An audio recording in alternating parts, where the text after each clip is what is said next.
বন্ধুরা দেখো, এই যে আদ্যাপীঠে এখন এলাম। এখানে ভোগ প্রসাদ এর জন্য লাইন দিতে হয়, টিকিট কাটতে হয়। এখন 80 টাকা হয়েছে, ঠিক আছে, 80 টাকা করে বড়দের।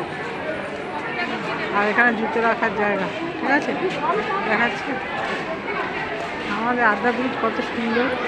2026 দেখতে দাও সমস্ত লোক। এখানে আদ্যাপীঠে ভোগ প্রসাদ খাওয়ানো হয়, ঠিক আছে। ভোগ প্রসাদের জন্য টিকিট সামনে পাওয়া যায়। টিকিট কেটে এখানে বসে, ভিতরে বসে খাওয়ার ব্যবস্থা আছে, বসে খাওয়ার ব্যবস্থা আছে। আবার খাবার নিয়েও যেতে পারেন। খাবার নেওয়ার জন্য বাইরে সমস্ত রয়েছে। কত সুন্দর বসার ব্যবস্থা, বসে খাওয়ার ব্যবস্থা রয়েছে।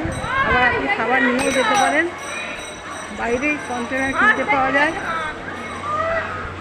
সামান্য পয়সা কিনে নিয়ে খাবারটা বাড়িতে গিয়ে খেতে পারেন।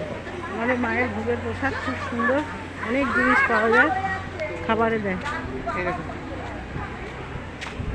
সামনে বসার জায়গা রয়েছে। আবার আমি দেখাবো গো মাতাকে যে খাওয়াবো, সেটা দেখাবো। সমস্ত খাবার ভোগ প্রসাদ যাচ্ছে। দেখুন ভোগের ঘর, এখানে ভোগের রান্না হয়। সামনে গোশালা রয়েছে, অপূর্ব সুন্দর, অপূর্ব।